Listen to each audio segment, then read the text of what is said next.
कमलनाथ बड़े नेता होंगे लेकिन पब्लिक नेता नहीं है। वो मुख्यमंत्री थे तब भी केवल वल्लभ भवन और छिंदवाड़ा का ही सोचते थे।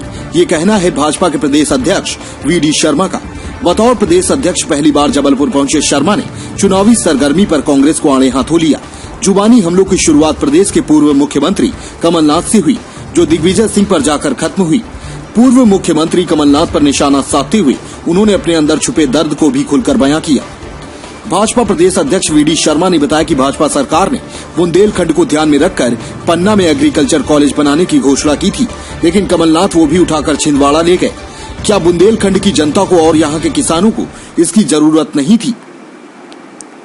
वहीं दूसरी ओर कांग्रेस नेता दिग्विजय सिंह के एक बयान पर भी भाजपा प्रदेश अध्यक्ष वीडी शर्मा निशाना साधने से नहीं चूके। सागर में दिए गए दिग्विजय सिंह के बयान का पलटवार करते हुए शर्मा ने कहा कि भाजपा के कार्यकर्ता और नेता अपनी शालीनता के दम पर 24 सीटों का उपचुनाव जीतेंगे। गौरतलब है कि कांग्रेस नेता दिग्विजय सिंह ने सागर में एक बयान देते हुए कहा था कि कांग्रेस दबंगई के आधार पर ये उपचुनाव जीतेगी। पढ़ लिख करके तैयार हो जाता है और वो डॉक्टर इंजीनियर बनता है, IAS बनता है, नेता बन सकता है, कुछ ही बन सकता है और वो अपने उस समाज जीवन में अपना स्थान सम्मान के साथ रह सकता है। लेकिन मुझे बताने में आप सबको बड़ा दर्द है इस बात का कि धारा 370 के अंदर एक प्रावधान था कि जो सफाई कर्मी है कश्मीर के अंदर जिंदगी भर सफाई कर्मी ही रहेंगे। ये कानून था। वो अगर नौकरी करना चाहते हैं तो कश्मीर की नागरिकता छोड़नी पड़ेगी, उनको कश्मीर से बाहर जाना पड़ेगा। आप नौकरी करना चाहते हैं देश के किसी हिस्से में करिए, लेकिन कश्मीर के नागरिक नहीं रहेंगे। यानी सामाजिक दृष्टि से कितना बड़ा प्रहार भारत के अंदर उस समाज व्यवस्था पर उस धारा 370 के कारण से था कि उस समाज वर्ग के लिए, जो हमारे ऐसे वर्ग के लोग जो सफाई की व्यवस्था में इस समाज के लिए खड़े रहते हैं, लेकिन वो सम्मान के साथ नौकरी और आगे बढ़ने का हक उनको नहीं था।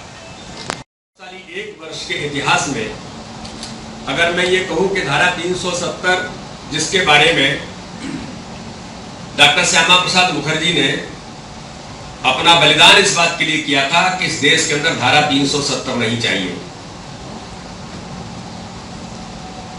इस देश के अंदर 2 निशान 2 विधान 2 प्रधान का जो उन्होंने इसका अपोजिशन नारा दिया था और हम सब लोग जानते हैं कि उसके कारण से उनको इस देश के अंदर अपना बलिदान करना पड़ा।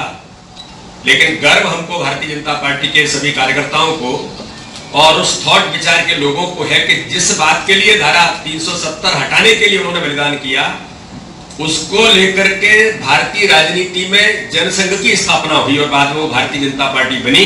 और उस भारतीय जनता पार्टी के नेतृत्व वाली सरकार के यशस्वी प्रधानमंत्री नरेंद्र मोदी जी ने धारा 370 हटा करके भारत के अंदर लोग जिस बात के लिए नारा लगाते थे, आज उस नारे की पूर्ति करके देश के जनमानस को ये बता दिया कि कश्मीर भारत का अभिन्न अंग है।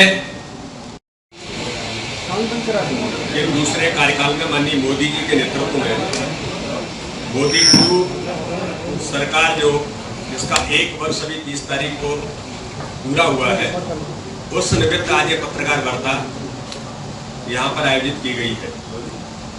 इस पत्रकार वार्ता के माध्यम से मैं आपके सामने उन बातों को रखना चाहता हूँ। वैसे आप सब लोग बहुत सजग और सारी चीजों को बहुत गहराई से और गंभीरता से जानते हैं। मैं ही आपको बताऊंगा इसलिए आपको पता लगेगा, ऐसा नहीं है। आपको भी इस बात का एहसास है कि भारत के अंदर मोदी 2 सरकार जो बनी और जिस इफेक्टिव गवर्नेंस के, गुड गवर्नेंस के और समाज को प्रभावित करने वाली ऐसी सरकार जिसने ऐसे महत्वपूर्ण निर्णय इस देश के अंदर किए जिन निर्णयों के बारे में लोग शायद कल्पना नहीं करते थे। तो कल्पना नहीं होगी कि किस प्रकार से भारतीय जनता पार्टी का तंत्र इस काम में लग गया। देश भर के आए मजदूरों ने मध्य प्रदेश की इतनी प्रशंसा की है। ये मैं कोई अध्यक्ष हूं मेरी पार्टी का इसलिए कह रहा हूं, ऐसा नहीं है। आप किसी बात करेंगे तो लोग कहेंगे यार मध्य प्रदेश के अंदर ऐसे ही प्रवेश किया, खाने पीने से लेकर के जूते चप्पल नहीं थे, जो इतने किलोमीटर पैदल चले जा रहे थे उनको जूते चप्पल पहनाने का अभियान भी भारतीय जनता पार्टी के इसी नेतृत्व ने किया। यानी इसमें भी सामाजिक भूमिका भारतीय जनता पार्टी की राजनीतिक दल होने के नाते क्या हो सकती है, इसको भी बखूबी माननीय राष्ट्रीय अध्यक्ष जी के आह्वान पर जिस प्रकार से निभाया। मैंने तो भारतीय जनता पार्टी के एक एक कार्यकर्ता को, बूथ लेवल के कार्यकर्ताओं को इसके लिए उनको अप्रिशिएट और उनको धन्यवाद दिया है कि आपने सामाजिक भूमिका भी जिस प्रकार से निभाई है, इसके लिए भारतीय जनता पार्टी का कार्यकर्ता धन्यवाद का पात्र है।